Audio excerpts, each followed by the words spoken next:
Well, meantime, our Paula Tutman has been talking with voters in a really key demographic, young people. What did they think about the debate? So she's live at Oakland University, and it's always so interesting to see their reactions because many times they have different priorities than, another generation.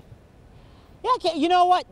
Took the words right out of my mouth, because this is a very, very important part of the electorate. And I don't think anybody is discounting the importance of young people and college students. And that's why it was so fascinating to sit in on that poli-sci class this morning.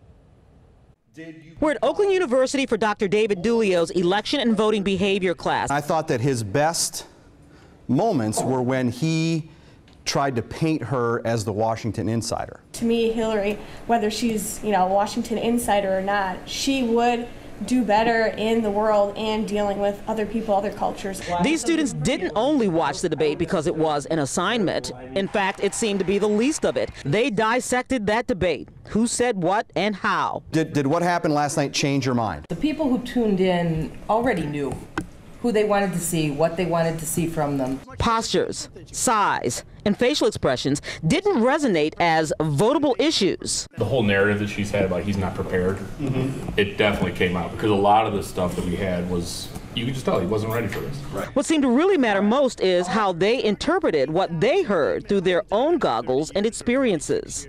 We need someone who can impromptu decide, I'm going to put this person down, I'm going to put them in their place, but also show respect, show restraint, and I think he did a perfect job at that. For Elijah, it confirmed his vote. She stood there, she said, this was my fault, I did this, I was wrong.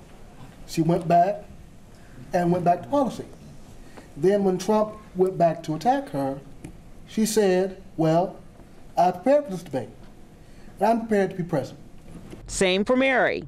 Last night for me really solidified that I can never in any way, not even for $1 million, I can never vote for Hillary Clinton. She is probably the most unqualified person to be president. I just can't do it. She's not for women. But what stands out most is what kind of experience it is to walk into the role of being part of the electorate, some for the very first time, at this time in history. This has left a bad taste in my mouth. My first real political experience. I feel like it's been going on for a year now, and the longer it goes on, the bigger my migraine starts to get. Karen, I want to tell you something that I find very interesting. I talked to our producer, Tony, about it earlier. I'm not sure why I find this so fascinating, but I do. So when you poll the room, and I've been talking to students all over Oakland University campus today, very unscientific, but what I found is that the majority of them, after they do all of the addition, all of the math in their head, all of the figuring, they end up voting the way of their parents. Now, let's move all of those students aside and go to the Bernie supporters. Once those students, Democrat and Republican, who were Bernie supporters, once they lost their candidate, they did all of the math and all of the figuring, the vast majority of them ended up finding their way to voting the way of their parents.